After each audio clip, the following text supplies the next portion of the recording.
2 Rois, chapitre 2. Lorsque l'Éternel fit monter Élie au ciel dans un tourbillon, Élie partait de Gilgal avec Élisée. Élie dit à Élisée, « Reste ici, je te prie, car l'Éternel m'envoie jusqu'à Béthel. » Élisée répondit, « L'Éternel est vivant et ton âme est vivante. Je ne te quitterai point. » Et ils descendirent à Béthel. Les fils des prophètes qui étaient à Béthel sortirent vers Élisée et lui dirent, « Sais-tu que l'Éternel enlève aujourd'hui ton maître au-dessus de ta tête ?» Et il répondit, « Je le sais aussi. Taisez-vous. » Élie lui dit, « Élisée, reste ici, je te prie, car l'Éternel m'envoie à Jéricho. » Il répondit, « L'Éternel est vivant et ton âme est vivante. Je ne te quitterai point. » Et ils arrivèrent à Jéricho. Les fils des prophètes qui étaient à Jéricho s'approchèrent d'Élisée et lui dirent, « Sais-tu que l'Éternel enlève aujourd'hui ton maître au-dessus de ta tête ?» Et il répondit, « Je le sais aussi. Taisez-vous. » Élie lui dit, « Reste ici, je te prie, car l'Éternel m'envoie au Jourdain. » Il répondit, « L'Éternel est vivant et ton âme est vivante. Je ne te quitterai point. » Et ils poursuivirent tous deux leur chemin. 50 hommes d'entre les fils des prophètes arrivèrent et s'arrêtèrent à distance vis-à-vis, et eux deux s'arrêtèrent au bord du Jourdain. Alors Élie prit son manteau, le roula, et en frappa les eaux, qui se partagèrent çà et là, et ils passèrent tous deux à sec.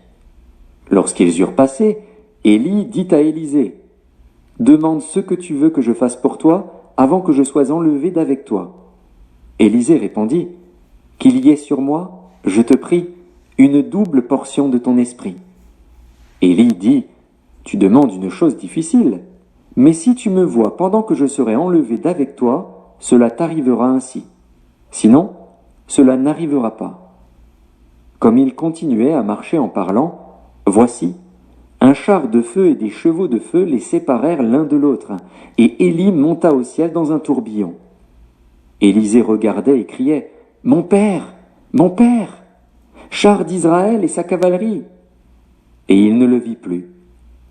Saisissant alors ses vêtements, il les déchira en 2 morceaux, et il releva le manteau qu'Élie avait laissé tomber. Puis il retourna et s'arrêta au bord du Jourdain. Il prit le manteau qu'Élie avait laissé tomber, et il en frappa les eaux, et dit, « Où est l'Éternel, le Dieu d'Élie ?» Lui aussi, il frappa les eaux, qui se partagèrent çà et là, et Élisée passa. Les fils des prophètes qui étaient à Jéricho, vis-à-vis, l'ayant vu, dirent, « L'esprit d'Élie repose sur Élisée. » Et ils allèrent à sa rencontre et se prosternèrent contre terre devant lui. Ils lui dirent, « Voici, il y a parmi tes serviteurs 50 hommes vaillants. Veux-tu qu'ils aillent chercher ton maître? Peut-être que l'Esprit de l'Éternel l'a emporté et l'a jeté sur quelque montagne ou dans quelque vallée. » Il répondit, « Ne les envoyez pas. » Mais ils le pressèrent longtemps, et il dit, « Envoyez-les. » Ils envoyèrent les 50 hommes qui cherchèrent Élie pendant 3 jours et ne le trouvèrent point. Lorsqu'ils furent de retour auprès d'Élisée, qui était à Jéricho, il leur dit, « Ne vous avais-je pas dit, n'allez pas ?» Les gens de la ville dirent à Élisée, « Voici, le séjour de la ville est bon, comme le voit mon Seigneur.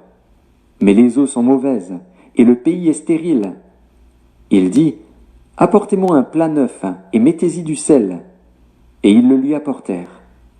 Il alla vers la source des eaux, et il y jeta du sel, et dit, « Ainsi parle l'Éternel, j'assainis ces eaux, il n'en proviendra plus ni mort, ni stérilité. » Et les eaux furent assainies, jusqu'à ce jour, selon la parole qu'Élisée avait prononcée.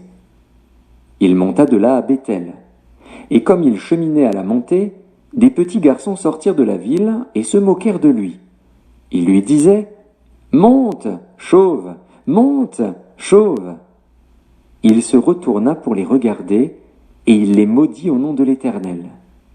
Alors 2 ours sortirent de la forêt et déchirèrent 42 de ses enfants. De là il alla sur la montagne du Carmel, d'où il retourna à Samarie.